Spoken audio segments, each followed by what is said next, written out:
Hi friends, நான் இப்போ என்ன சொல்ல வரேன்னு சொல்லி பார்த்தீங்கன்னா, நம்ம ஒருத்தங்களுக்கு வாழ்க்கையில் ஒரு கஷ்ட நேரத்தில் ரொம்ப அவ்வளோ உதவி பண்ணியிருப்போம். கூட அப்படி இருக்கும். அவங்க கேட்காமலே நம்ம நிறைய உதவிகள் பண்ணி அவங்கள ஒரு லெவலில் இருந்து தூக்கி விட்டுருப்போம். இல்லைன்னா கூட இருந்திருப்போம். ஒரு பேக் போன்னு சொல்லிச்சிருவோம் பார்த்தீங்களா, அந்த மாதிரி இருந்திருப்போம்.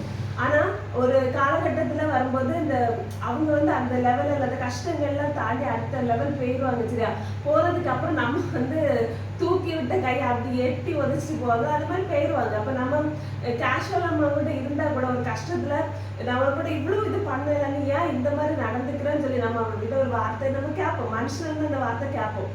ஆனால் அவங்க அசால்ட்டை ஒரு வார்த்தை சொல்லுவாங்க, நானா உங்ககிட்ட கேட்டேன், நீயா வந்த, நீயா செஞ்ச, நீயா இருந்த, நீயா இழந்த, அதுக்கு நான் பொறுப்பு கிடையாது, நான் வந்து எதுவுமே கேட்கல, நீயா தான் செஞ்ச அப்படின்னு சொல்லி அசால்ட்டா லைனை சொல்லிட்டு கடந்து போயிடுவாங்க.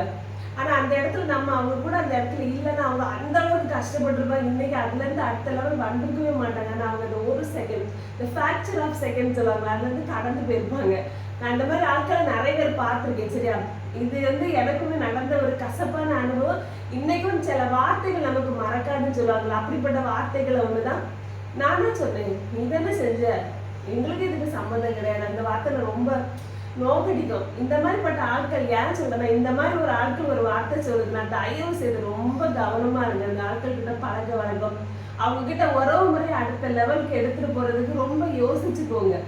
ஏன்னா எந்த சூழ்நிலை எங்க சவுட்டி தள்ளிட்டு அப்படியே ஒரு அசால்ட்டை விட்டுட்டு போயிடுவாங்க. வழி நமக்கு மட்டும்தான் மிஞ்சம் வந்துடுங்க. வார்த்தைகள் கவனம். ஆப்போசிட் ஆளுக்காக பேசுற வார்த்தையில இருந்து இவங்க நம்மளுக்கு வேண்டாமாங்கிறது நம்ம தெரிஞ்சுக்கிடலாம். தேங்க்யூ.